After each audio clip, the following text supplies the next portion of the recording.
তার থেকেও বড় প্রশ্ন, ট্রাম্প কি গ্রাউন্ড অপারেশন করবেন? পেন্টাগন থেকে খবর আসছে 82 এয়ারবোর্ন ডিভিশনের 2000 কমান্ডো তৈরি, সাথে মেরিন আর প্যারাট্রুপার মিলিয়ে প্রায় 10,000 সৈন্য পারস্য উপসাগরে পাঠানোর প্রস্তুতি চলছে। এখন কি আমেরিকা 10,000 বাহিনী খার্গ দ্বীপের আশেপাশে পারস্য উপসাগরে পাঠাবে এবং অপারেশন করবে?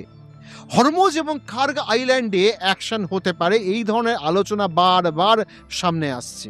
আমেরিকার সেন্ট্রাল কমান্ড যারা এই মিডল ইস্টে পুরো অপারেশন দেখে, তাদের আরও 21 দিন যুদ্ধের জন্য প্রস্তুত থাকার কথা বলা হচ্ছে। কিন্তু ইরান কি বলছে? ইরান বলছে আপনারা আরেকটু কাছে আসুন, আমরা তো অপেক্ষা করছি। পারস্য উপসাগরে ইরান ইতিমধ্যে মাইন বিছিয়ে দিয়েছে, ভালো পরিমাণে মাইন বিছিয়ে দেওয়া হয়েছে সেখানে, অর্থাৎ এখন প্রবেশের আর কোনো প্রশ্ন নেই। আমেরিকার কোনো বড় যুদ্ধজাহাজ এখন 1000 কিলোমিটার ভেতরে আসার সাহস পাচ্ছে না।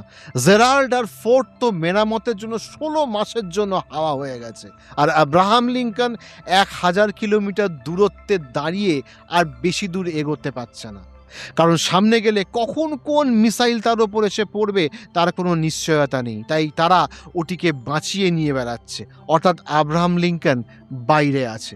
এছাড়া এমন কোনো ক্যারিয়ার বা যুদ্ধজাহাজ নেই যা ইরানের 1000 কিলোমিটারের সীমানার মধ্যে আছে। যুদ্ধ বিশেষজ্ঞরা বলছেন যুদ্ধজাহাজ উপকূলের কাছে না এনে প্যারাট্রুপার নামানো মানে হলো আত্মঘাতী হওয়া। তো এমন অবস্থায় প্যারাট্রুপার কিভাবে নামানো সম্ভব? এমন অবস্থায় মেরিন কিভাবে পাঠানো সম্ভব?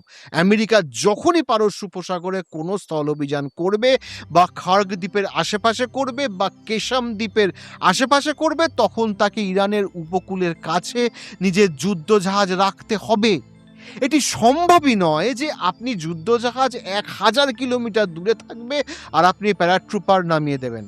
ইরানের সেনাবাহিনী কিন্তু তাদের ছিঁড়ে খাবে, সেখান থেকে ট্রুপারদের বাইরে আসা খুব মুশকিল হয়ে যাবে। তাহলে কি দেখানোর চেষ্টা করা হচ্ছে?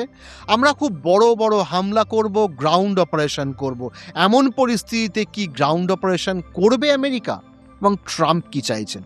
এটি বোঝার জন্য আপনাকে 2 থেকে 3টি জিনিস খুব মনোযোগ দিয়ে বুঝতে হবে। ট্রাম্প বা নেতানিয়াহু কি দেখানোর চেষ্টা করছে আমাদের, আর আসলে কি হতে যাচ্ছে বা হবে। তবে ট্রাম্প কি এটা মেনে নিয়েছেন যে আমাদের এই ইরান মিশন ব্যর্থ হয়েছে?